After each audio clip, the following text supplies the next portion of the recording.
সুপ্রিয় দর্শক শ্রোতা, আজ আমরা শুনব হজরতে ইব্রাহিম আলাইহিয়াসাল্লাম ও হজরত ইসমাঈল আলাইহিয়াসাল্লামের সেই অবিস্মরণীয় কাহিনী, যা কেবল কোরবানি নয়, বরং ত্যাগ ও আল্লাহর প্রতি সম্পূর্ণ আত্মসমর্পণের প্রতীক।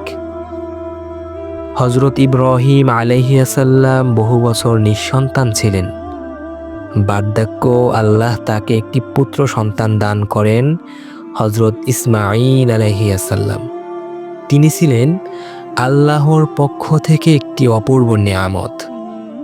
কিন্তু হঠাৎ এক রাতে হজরত ইব্রাহিম আলাইহিয়াসাল্লাম স্বপ্নে দেখলেন তিনি তার প্রিয় সন্তানকে কোরবানি করছেন। পরপর 3 রাত এই স্বপ্ন দেখার পর তিনি বুঝলেন এটি আল্লাহর পক্ষ থেকে একটি আদেশ।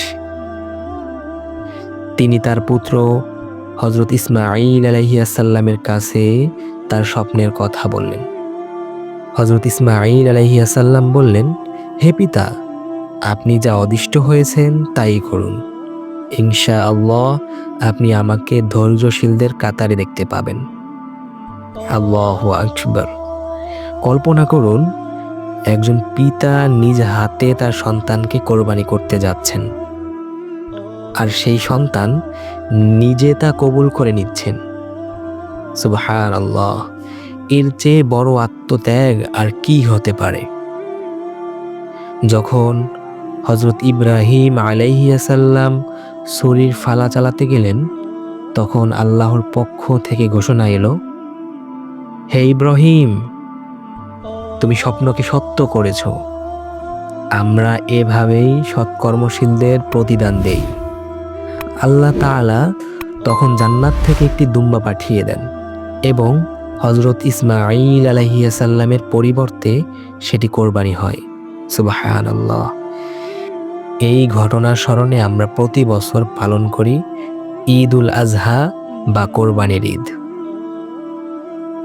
সুপ্রিয় দর্শক শ্রোতা, এই কাহিনী আমাদের শেখায় আল্লাহর আদেশের সামনে নিজের ভালোবাসা, চাওয়া, স্বার্থ সব কিছু বিসর্জন দিতে প্রস্তুত হতে হবে, যেন আমরাও আমাদের জীবনে হজরত ইব্রাহিম ও হজরত ইসমাঈল আলাইহিয়াসাল্লামের মতো ত্যাগের উদাহরণ হতে পারি।